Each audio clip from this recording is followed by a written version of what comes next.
Келесіздерме, мені ең алғашқы ұйымдастырып отырған мастер-классыма қош келіпсіздер. Алдымен өзімді қысқаша таныстырып өтейін. Есімім Айгүл.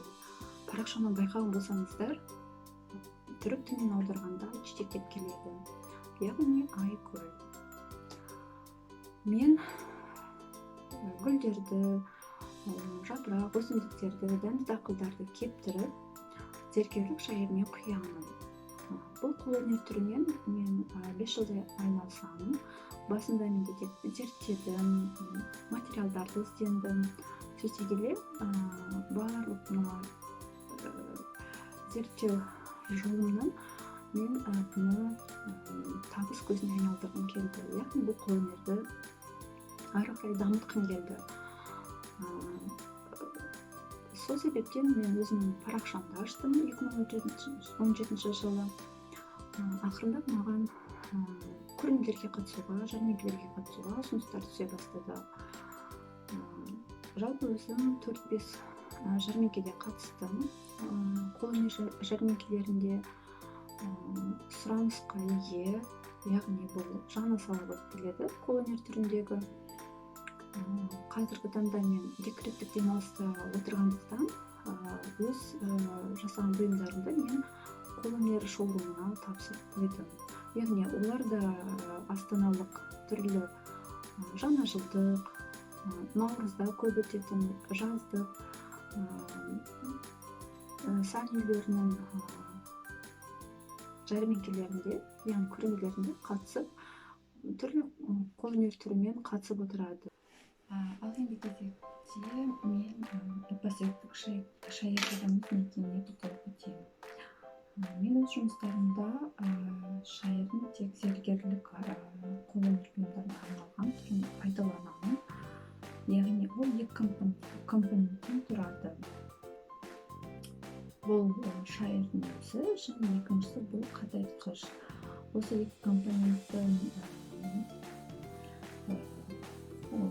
осынысынан біз қолөнерде пайдаланатын зергерлік шайырды аламыз. Негізінен эпоксидтік шайырлар, шайыр құрылыс материалдар, құрылыстарда қолданылады, тұрмыстық жағдайда да қолданылады. Көп жерде бұны біз желім ретінде естиміз. Біздің қолөнерде қолданылатын түрі бұл өте көп зерттеу нәтижесінде пайда болған өнім. Яғни екі компоненттің қосындысынан құйылмашын сұйықтық болады. Сол сұйықтықтың белгілі бір температуралардың әсерінен, уақытының және әсерінен қатты күйге айналады. Сол қатты күйі бізді қолданыстағы шыныларға өте қатты ұқсайды. Түрі, түсі барлық ұқсайды, тек бұл шыныдан 2 есе, 3 есе жеңіл болып келеді. Егер шыныны біз жерге құлатып алсақ, ол яғни сынады. Ал шайырды біз құлатып алсақ, бұл сынбайды. Ол жеңіл және төзімді материал болып келеді. Кейбір әдебиеттерде, сайттарда немесе осы шайырды компаунд деп атайды. Компаунд А, компаунд Б. Жұмыстарында қолданатын зергерлік шайыр эпоксидтік шайырдың бір түріне жатады. Дегенмен оның өзінің бір ерекшеліктері бар. Яғни екі компонент қосылған кезде ол бөлінеді. Кейбір шайырлардың иістері болады. Екі компонент қосылған кезде біреу сарғыш түс беруі мүмкін. Яғни оның сапасына қарай. Қай шайырмен жұмыс істесеңіз де, ең алдымен сақтық, қауіпсіздік ережелерін сақтау керек. Бұл ең бастысы. Әрбір эпоксидтік шайырдың, зергерлік шайырдың өндірушісіне байланысты оның температуралық режимі бар. Шайырдың қоймалжың күйге немесе қатты күйге айналуының өзінің бір уақыттары болады. Неше уақытта, қай уақытта олар қатады. Мысалы, мен қолданатын зергерлік шайырлар 24 сағатта қатаяды, бірақ толық қатаю процесі 48 сағатта тоқтайды. Яғни кейбір жұмыстарда, мысалы, менде көп уақыт созылып кетуі мүмкін, өйткені шайырдың қолдану мөлшеріне байланысты. Зергерлік шайырлар бөлме температурасында тебу қажет. Яғни бұл бөлме салқын болмау керек, ылғалды болмау керек деген сияқты өзінің бір ерекшеліктері болады.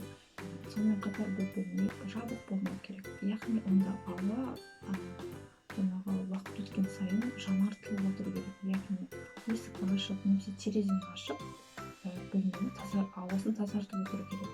Неге? Өйткені екі компонент қосылған кезде сіз жаңағы компоненттердің қосылуынан бөлінген газ оны жұтпас үшін, сіздің денсаулығыңызға зиян келмес үшін сіз олар бөлменің ауасын тазалап отыруыңыз керек. Сонымен қатар шайырды араластырған кезде, яғни екі компонент шайыр мен қатайтқышты қосқан кезде, оның өндірушінің берілген нұсқаулығы бойынша мөлшерін тура өлшеп қолдану керек. Егер де өндіруші 1:1 деген пропорция берсе, яғни 1 грамм 1:1 дегеніміз, мысалы 1 грамм шайыр 1 грамм қатайтқыш болса, яғни 2 граммды дұрыстап араластыру керек, өлшеп алу керек. Кейбір өндірушілер 1:3, 1:6 деп беріледі. Мен қолданатын шайырда, мысалы, оның өзінің формуласы бар.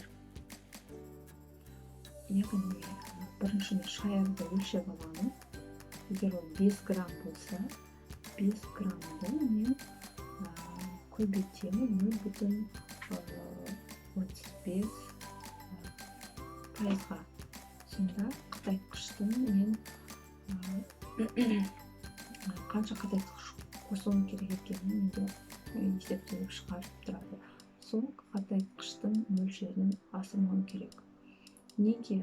Өйткені қатайтқыш жетпей қалса, мысалы, сіз мөлшерден аз құйып қойсаңыз, яғни сіздің шайырыңыз дұрыс қатпайды. Ол молдқа немесе фурнитураға құйған кезде қолға жабысып білініп тұрады. Яғни сізге әлі көптеген сіздің жұмысыңыз бірақ болуы мүмкін. Егер де қатайтқышты тым көп қолданып қойсаңыз,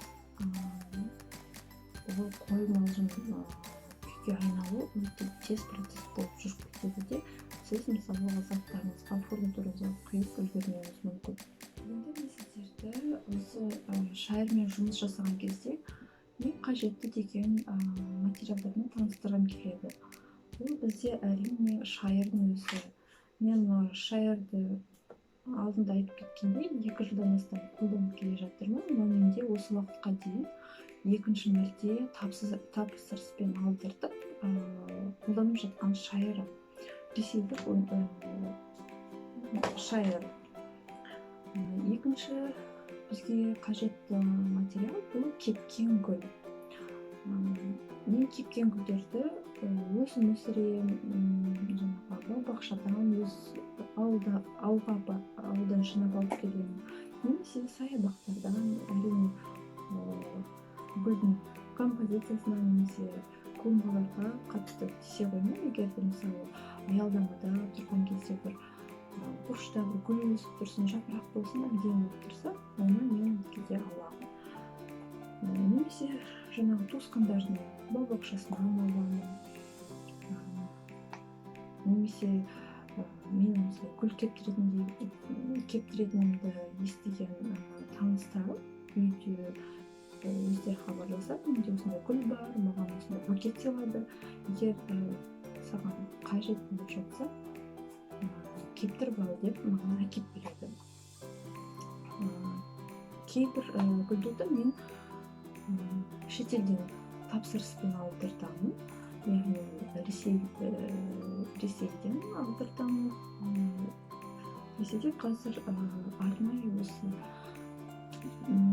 сабын жасайтын қолөнершілерге, осы шайырмен жұмыс істейтін қолөнершілерге, тағы да басқа мынау үйде декорациямен айналысатын, декормен айналысатын жаңағы қолөнершілерге осы арнайы гүлдерді кептіреді. Кепкен гүлдерді сол сатылымға жібереді. Сонымен қатар гүлмен қатар дәндерді де қолдануға болады. Тамырды, саңырауқұлақ, жеміс жидектерді де осы шайырмен жұмыс жасайды. Мысалы, мынау менің лаванда гүлі, соның гүлі кішкентай гүлдері. Мысалы, мынау ата-анамның бау-бақшасынан алынған сәбіздің гүлдері. Сәбіз жаңағы тұқым шашырағында гүлдер. Сонда мен зонтик деп аталады, зонтиктарын алып кептіріп қойдым кітаптың арасында. Және де мысалы мен кейбір өзіне қатты керек гүлдерді арнайы гүл сататын дүкендерден, салондардан барып алып кептіріп аламын.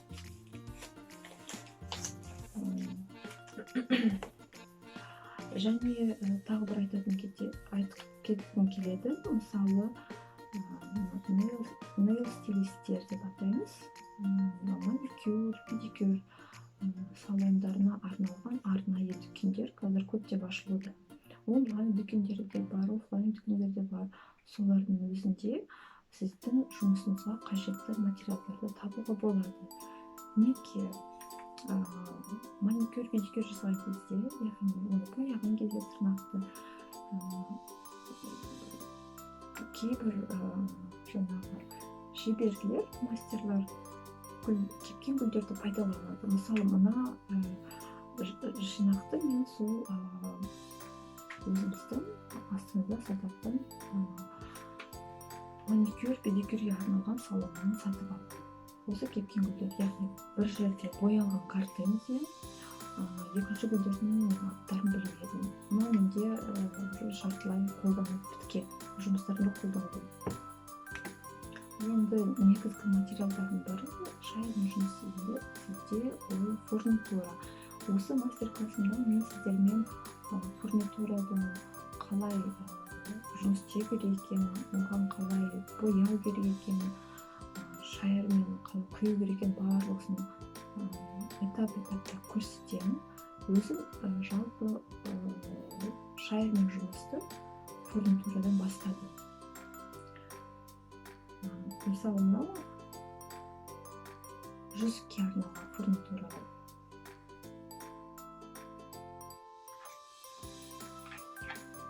Мыналар алқаға, сырғаға, бет белгіге қолдануға болады, брошкаға қолдануға болатын фурнитураның түрі. Мына фурнитурадан мысалы мастер-класста мен сырға және алқа дайын болуды көрсетемін.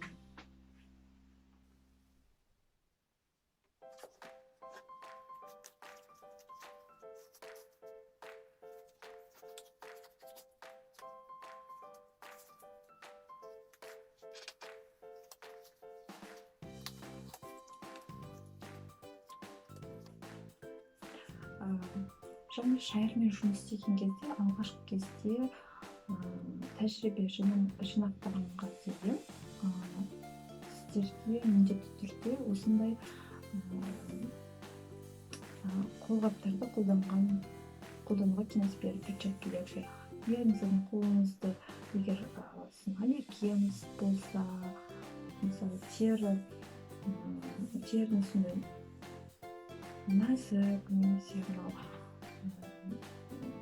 шелочная среда дейді, негізі осы смоланың ортасын сондайға не болса, теріңіз тітіркеніп тұрса, осындай қолғапты пайдаланған дұрыс болады. Бір жағынан тазалық, екінші жағынан денсаулығыңызға зиян келмейді. Тағы енді кезекті материал, яғни маска, респиратор деп аталады.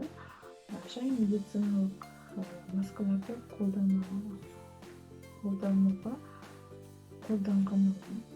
көрө осындай фильтр бар маскаларды колдонгон дурус болот. Неге? Өйткені екі компонент шайыр қосылған кезде қытай тықышпен олар газ және бу бөлінеді. Соны сіздердің мұрын қуысыңыздардың тамақ, ауыз қуысыңызға зиян келмесін десеңіз, онда осындайды қолдануға кеңес беремін. Барлық шеберлер осындай фильтрі бар мындай маскаларды қолданады. Немесе үлкен респиратор бар маскаларды қолданады. Өзіңіздің ыңғайыңызға қарай қолданасыз. Келесі бір материал бұл пинцет. Яғни кепкен гүлдер өте нәзік болып келеді. Сіз оны қолмен аламын дегенше ол сынып қалуы мүмкін, бөлініп қалуы мүмкін. Немесе шайырды құйып үстіне гүлді салған кезде осындай пинцеттер сізді құтқарады. Өйткені ұсақ гүлдерді, дәндерді, дақылдарды алып фурнитураға салған кезде пинцетпен жұмыс істеген өте ыңғайлы. Және мастер-класста мен осы қолданылатын бояғыштарды көрсетемін. Яғни бұл сізде арқа фонға байланысты. Егер фонды ақ десеңіз, ақ бояғышты қосаңыз, немесе қара бояғышты қосаңыз, екеуі де қажет болады. Және басқа да мен бояғыштарды көрсетемін алда. Келесі бір материал бұл шпательдердің немесе таяқша, яғни шайырды араластыруға бізге осындай ағаш таяқшалар қажет болады. Басында мен осындай түрін пайдаландым. Бұдан көп көпіршік болды. Қазір мен тек қана осындай таяқшаларды қолданатын болдым. Не себепті? Өйткені бұнда араластырған кезде көпіршіктер өте аз болып шығады. Және мұндайларды мысалы сушы таяқшаларын мысалы мен өзім қолданбаймын. Өйткені маған әлі үйрене алмай жүрмін. Сол көп жиналып қалған сушы таяқшаларын осылай қолданамын, қолданыста.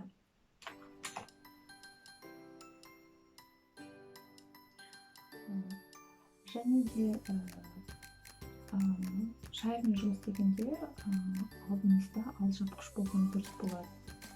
Яғни алжапқыш ол матадан емес, қазір арнайы суретшілерге, осы шайырмен жұмыс істейтін шеберханаларда саз балшықпен жұмыс істейтін шеберлер қолданады. Бір рет қолданысқа қолданатын немесе көбіректі қолданатын арнайы алжапқыштар бар. Сондай алжапқышты қолданған дұрыс болады. Киіміңізді былғап алмас үшін. Егер де сіз мысалы киіміңізге шайыр жұққан жағдай болса, ол сізде киіміңізден оны кетіре алмайсыз. Жаңағы өзінің 24 сағат па, 30 сағат па, бір-екі күн тұрады да, ол жер қатып қалуы мүмкін, тас болып қатып қалады. Сіз оны жауып кетіре алмайсыз.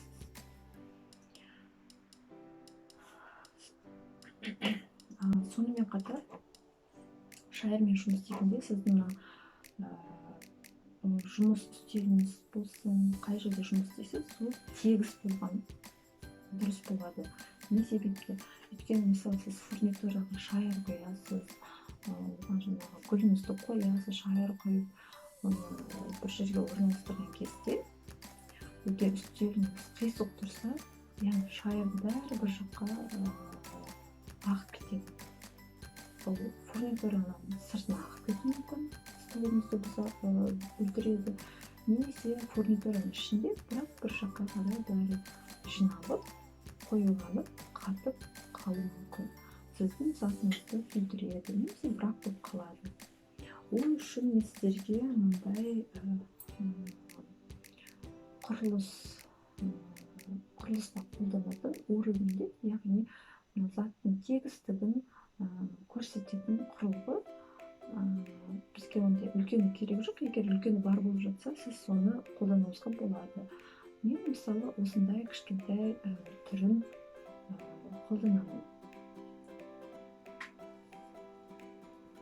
Және осы жұмыс үстелі демекші, жұмыс шайыр құяйын деп жатқан кезде, үстеліңізді дайындайсыз, сол кезде сіз картон, мата, қағаз, ондай ештеңе пайдаланбайды. Өйткені оған шайыр шығып, ол астында үстелге бірге жабысып қалуы мүмкін, тас болып жабысып қалуы мүмкін. Сол себепті немесе файл папкасын алуыңыз мүмкін, немесе жеке файлдың өзін қоюға болады. Мен өз жұмыстарымда осындай силиконды ковриктарды пайдаланамын. Өйткені мысалы мұнда шайыр егерде тамып кетіп жатса, мысалы менде алдыңғы жұмыстағы кейбір шайырлардың тамшылары қалып қойыпты. Соны мен былай аламын да алып тастаймын. Шайыр силиконға жабыспайды. Тамып, қатып, жаңағы өзінің бір уақыт өткенде қатып қалатын несі өткеннен кейін, 24 сағаттан кейін ба, немесе 30 сағаттан кейін сіз ол жаңағы тамғандарды барлығын тап-тазалап осылай алып тастай аласыз. Және осындай ковриктарда заттарды қойған өте тиімді, пайдалы. Осындай ковриктарды қолдануға кеңес беремін. Ол түрлі түсті болуы мүмкін. Менде осындай иголкалары бар. Ол басқа да түрі болуы мүмкін, немесе келесі жағын қоюыңызға болады.